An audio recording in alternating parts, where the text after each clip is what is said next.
Hello, welcome to episode 3. Today we'll be talking about the unified programming model that Rx has. In particular, how it integrates with the rest of the world. And we'll see that today.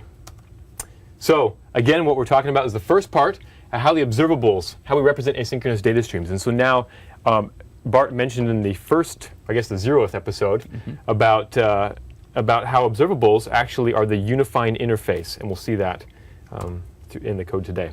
So this, in the center of this picture is like the happy nirvana. Actually, this is a wonderful slide that Bart did here. Okay. And so what it is it's a happy nirvana of like, where everything is great. And we talked about, in the last episode, we showed how observables are better than .NET events.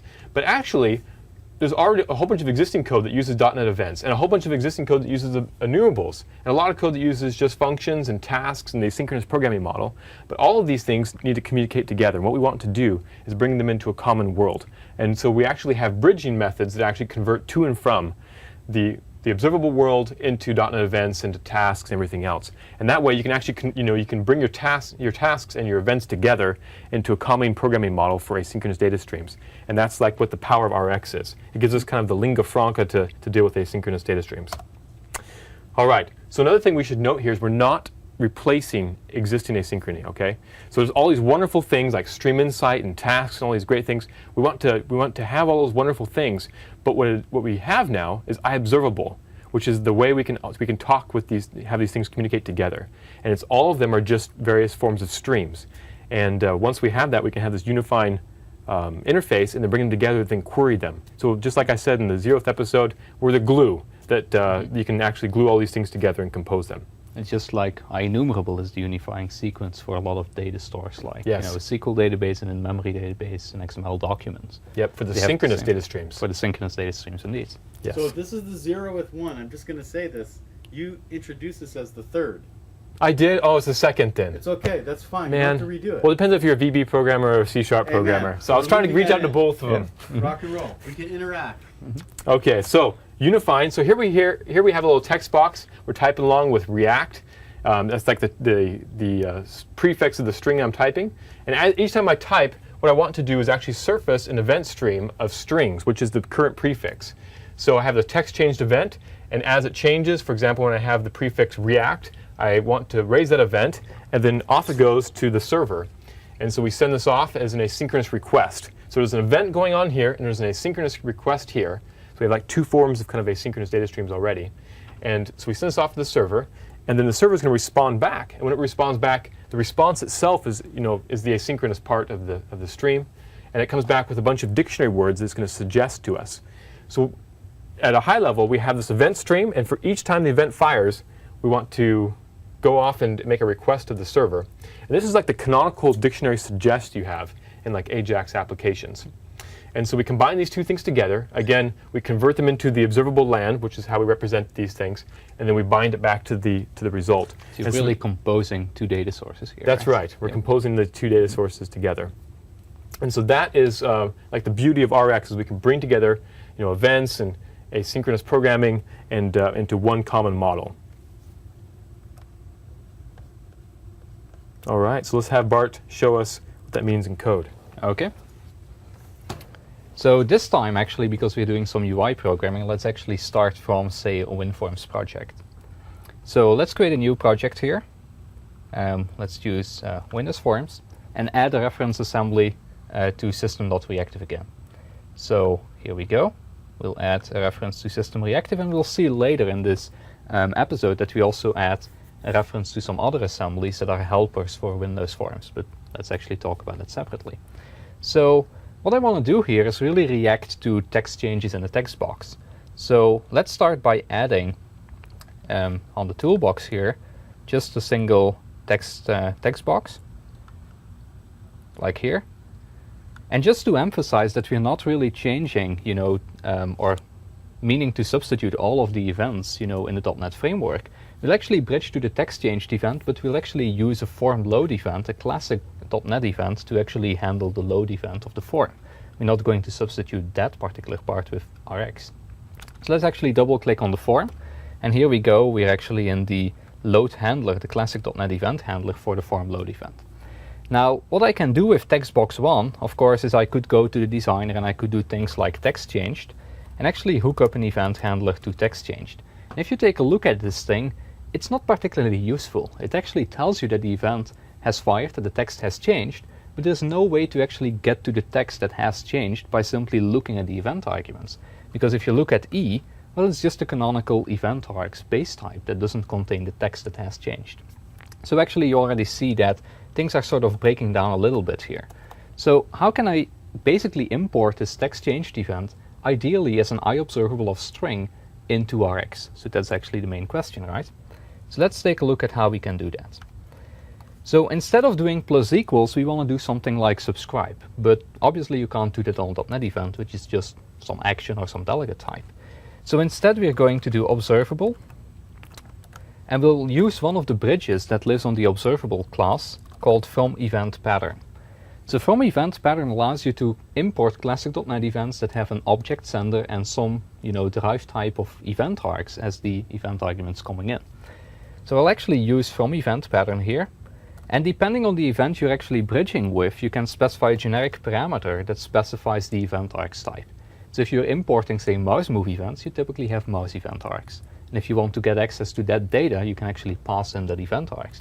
In this particular case, I don't really care about the event args because they're basically just, the top type, the less derived type of event args that exists on text changed. So there's not much useful information in there.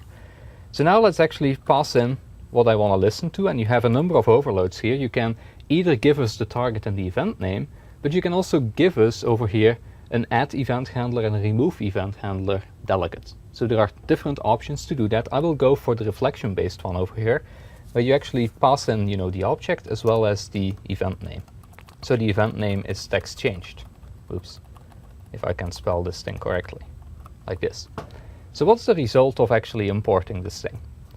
If I assign this to var result, you will actually see that the type of this guy is an iObservable of event pattern of event args. So let's take a look at what's inside. If I do res.subscribe of E goes to, and I dot into E, you see two pieces here. You see the event args, which are not really that useful as we said before, and we have the sender, which is basically the system.object that represents the text box. So you haven't actually lost anything by going to the world of Rx. You actually still have exactly the same information available. But what you can do now is you can start composing, event streams here. So should we show, doing a simple query over this? Sure. Yep. Yes. So let's actually show how we can take this iObservable of event pattern into an iObservable of string, which is really the thing we care about. So the way you actually transform a stream of data in typical database applications is by using projection, right? You do a select based on the event stream. So can I do that over here as well? Well, the answer is yes. You can say something like from E in the events that come out of the system. And what's the type of E there? And the type of E will be, well, it will be one of those event patterns of event args, which is a totally, invert type here based on the from event pattern that's based on event args. If I would do from event pattern for mouse moves and pass in mouse event args, I would see E to be an event pattern of mouse event args. So I could actually dot into event args and get the XY coordinates out of there. But in this particular case, event args doesn't convey any meaningful information, so I still need to put my finger on that information somehow. And there are different ways to do that, of course, but you would have done before with classic.NET events. Like one way would be to take the sender and actually cast it to a text box and get the text out of there. But once we do this whole composition once and for all, the thing we actually get back here, and actually I shouldn't use E here, because, well, E already exists over here. But once I do this, what I have back now is an iObservable string. So I've basically projected away the event args and the sender to something meaningful. And from this point on, I have an iObservable string, which I could pass into some other component, right? Like, because it's a first class primitive, I could pass this to a constructor of some monitoring service, which you couldn't do with classic.NET events because you couldn't put your finger on the event to begin with, and you couldn't transform the .NET event easily to some other kind of event. So now that I have this, I can do something like res.subscribe, and let's simply take the string and do something like, this.text equals s, just to show that this thing works. Let's press F5, And the thing we should see is, as I type, you see the title bar of this particular form changing. So now I've bridged this entire sequence into the world of Rx. I've used some query operators on top of that, and you see that I can actually write some event handler by simply using subscribe. That's right. We'll see more powerful query operators in the next episode. Yep. So one question, it had from event pattern. I noticed there was a from event as well. Yep, so what's the exactly. difference between those two? Okay, so from event pattern confirms to something which is rather soft, which is an design pattern guideline to have .NET events with an object sender and event RxE. But actually the CLR or C# or VB doesn't restrict you of having events that convey that particular pattern. So say that you have an event that's just based on action of int, or any delegate type, you can use from event to bridge with those. That's right. So like in the previous episode, we actually showed how to bridge with .NET events, or how to represent .NET events as subjects. There we used actually an action of int as an event. And so if you would like to import that guy, you could actually simply do observable from event pattern, without the pattern part in this case, and basically point to the .NET event and get just the ints out. And then you would see an iObservable of int coming out as opposed to an iObservable of event pattern of some event Rx type. Great. Yep. So let's look at the challenge. Yeah.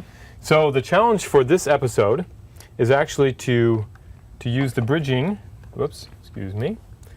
Let's go over find the challenge.